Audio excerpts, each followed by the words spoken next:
Bonjour et bienvenue sur ExoVideo. Ici dans cet exercice, nous devons compléter ce tableau qui est un tableau de solde intermédiaire de gestion. Donc le voici. Voilà. Il consiste en fait à trouver un solde, faire la différence entre les produits et les charges pour chaque ligne. Et pour ce faire, nous allons utiliser donc un compte de résultat qui est à notre disposition ici. Voilà. Et donc en tenant compte des éléments chiffrés, nous allons donc remplir ce tableau. Bien. Alors, dans un premier temps, on nous demande de calculer ce qu'on appelle la marge commerciale, ici. Donc, la marge commerciale, elle est égale à la différence entre les ventes de marchandises et le coût d'achat des marchandises vendues. Alors, les ventes de marchandises, généralement, elles sont indiquées clairement. C'est le cas ici, elles sont de 14 000 euros, ici. Et les achats de marchandises sont de 4 000 euros. D'accord. Ici, il n'y a pas de variation de stock de marchandises. Donc, nous n'aurons pas à prendre en compte cet élément-là, puisque normalement, la formule, c'est concrètement, c'est vente de marchandises moins achat de marchandises en tenant compte de la variation de stock. Donc ici, ça va être simplement 14 000 moins 4 000. Donc ici, on va indiquer dans les cases, ici 14, et ici 4. Ce qui donne donc une différence, une marge commerciale de 10 000. Bien. Concernant la ligne suivante, production, vendue, stockée, immobilisée ou déstockage de production, eh bien en fait, dans le compte de résultat, si je regarde, je n'ai aucun élément chiffré pour ces libellés-là. Donc on va indiquer simplement directement 0 sur toute la ligne. 0, 0 et 0. Bien. Sur la ligne suivante, dans la première case, ici, on me dit marge commerciale plus production de l'exercice. En fait, il faut récupérer les soldes que nous venons de calculer, en l'occurrence ici les 10 000 et 0. Donc on va simplement indiquer ici 10 000. Ensuite ici, consommation de l'exercice en provenance des tiers. Il s'agit de prendre en compte les achats autres que marchandises, en tenant compte des services extérieurs ou charges externes, et bien entendu de la variation de stock s'il y en a une. Donc on vérifie. Ici nous avons effectivement des charges externes pour 2500 euros et nous n'avons pas autre chose, donc nous allons prendre simplement directement 2500 euros dans la case. Donc 2005 ici. Et donc par différence, 10 000 moins 2005, 7500 euros. Voilà. Sur la ligne suivante, on nous demande de récupérer déjà dans un premier temps la valeur ajoutée. C'est un solde que nous venons de calculer. Et d'ajouter la subvention d'exploitation s'il y en a une. Donc on va vérifier dans les produits, côté produit, donc à droite. Et il n'y a pas de subvention d'exploitation. Donc on va mettre simplement ici la valeur ajoutée, donc 7005, qu'on récupère, que je rappelle est ici. D'accord? Donc 7005, voilà. En face, impôts et taxes plus charges de personnel. Donc je regarde côté charges, donc à gauche dans mon compte de résultat, et je vois ici qu'il y a effectivement des impôts pour 1005 et également des charges de personnel ici pour 2005. Donc ça nous fait 2 et 1, 3, ça fait 4000. Donc on va m'indiquer 4000 dans la case. 4000 euros, voilà. Donc par différence, on va trouver 3500 euros. Le montant étant positif, il s'agit d'un excédent brut d'exploitation. S'il avait été négatif, on l'aurait intitulé insuffisance brute d'exploitation. Donc ensuite, sur la ligne suivante, on me demande ici donc EBE plus autres produits plus reprise et transfert. Donc le BE, je vais le récupérer ici, c'est 3005, on vient de le calculer. Ensuite, le libellé autres produits, je vérifie s'il existe, s'il y a un montant, ainsi que pour reprise et transfert. Donc là, au niveau du compte de résultat, je vois effectivement qu'il y a une reprise pour 2000 et il n'y a pas l'autre libellé.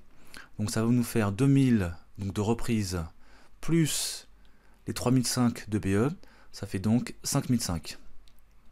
Donc j'indique ici 5500. Voilà. Ensuite, ou IBE. En fait, on a ou IBE parce que si nous avions eu un montant négatif ici, dans cette case, on aurait parlé donc de IBE. On ne peut pas avoir un EBE et en même temps un IBE.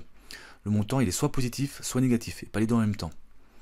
Ensuite, autre charge, donc je regarde côté charge, si j'ai une rubrique autre charge, ainsi que des DAP, des dotations aux amortissements. Donc je regarde côté charge, donc à gauche, je vois effectivement 200 ici de DAP, mais je n'ai pas la ligne autre charge, donc j'indique simplement dans cette case 200. Donc ici 200, et donc par différence, 5500 moins 200, ça nous fait donc 5300.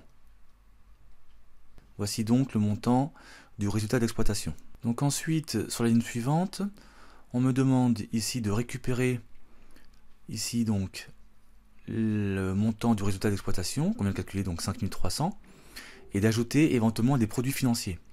Donc je vérifie dans mon compte de résultat à droite si j'ai des produits financiers. Effectivement, j'ai un montant ici de 1500, donc on va ajouter 1500 à 5300, ça nous fait donc 6800. Voilà. Ensuite, ou résultat d'exploitation, même principe que tout à l'heure. On ne peut pas avoir un résultat d'exploitation positif et en même temps négatif. On l'a déjà mis à gauche, donc on ne peut pas l'avoir ici. D'accord? Et je vérifie si j'ai des charges financières, côté charges, dans mon compte d'exploitation, à gauche. Et effectivement, ici, j'ai bien un montant de charges financières pour 1500. Donc, je vais indiquer dans la case, ici, au milieu, 1500. Ce qui nous donne donc 5300 par différence. 5300. Bien. La ligne suivante n'est pas très compliquée. Il suffit en fait de récupérer les produits exceptionnels et des charges exceptionnelles, s'il y en a. Donc on vérifie. On a effectivement ici 250 et ici 150. Donc 250 et 150, que l'on va donc indiquer dans les cases ici. Donc 250, 150, ce qui donne 100 par différence. Bien. Sur la ligne suivante, on me demande de récupérer ici le résultat courant avant impôt plus le résultat exceptionnel. En fait, ce sont les deux soldes précédents qu'on vient de calculer. Ici, donc 5300 et 100, ce qui donne un total de 5400. D'accord? Ici, on a ou résultat courant avant impôt, on ne peut pas l'avoir parce qu'on l'a déjà mis à gauche. On ne peut pas avoir le montant positif et en même temps négatif. Résultat exceptionnel, c'est pareil, même principe, on l'a déjà mis à gauche, on ne peut pas le mettre ici. Ensuite, on me dit plus participation des salariés, plus impôt sur les bénéfices. Je vais donc vérifier dans mon compte de résultat, côté charge, à gauche, si j'ai ces éléments-là. Je ne les ai pas. Donc, j'indique 0 dans la case. Et donc, 5400 moins 0, 5400. Et donc, dernière ligne, produit des cessions d'éléments d'actifs. Alors, je rappelle que ce libellé n'existe pas. Il faut rechercher la ligne sur opération en capital côté produit exceptionnel. Donc je regarde dans mon compte de résultat, si je vois une ligne sur opération capital, ce n'est pas le cas, donc je vais avoir 0.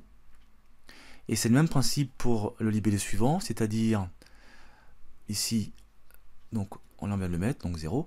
Valeur comptable des éléments cédés, je vérifie si j'ai une ligne qui s'appelle sur opération en capital côté charge, cette fois-ci, exceptionnel. Je regarde. Et je n'ai pas cet élément-là, donc j'ai également 0. Donc, par différence, bien entendu, on trouve 0. Alors, petite remarque, ici, on trouve donc 5400 au niveau du résultat de l'exercice. C'est un résultat important puisque on peut vérifier, pas tout le temps, mais souvent, on peut vérifier si notre tableau est juste en allant voir justement dans le compte de résultat si on retrouve cet élément-là. Et effectivement, c'est un bénéfice, on l'a ici à gauche, côté charge, on l'a bien. On a le même montant, donc on peut supposer que notre tableau est juste. Ici. D'accord? Donc, voilà donc, comment dirais-je, le tableau des soldes intermédiaires de gestion qui a été rempli à l'aide d'un compte de résultat ou compte d'exploitation. Ici, il était assez simple car il n'y avait pas de complications particulières. Surtout, n'hésitez pas à laisser un commentaire ou une question en dessous de la vidéo, ou alors sur notre page Facebook ou sur notre compte Twitter. Cette vidéo est maintenant terminée, merci de l'avoir suivi, à très bientôt.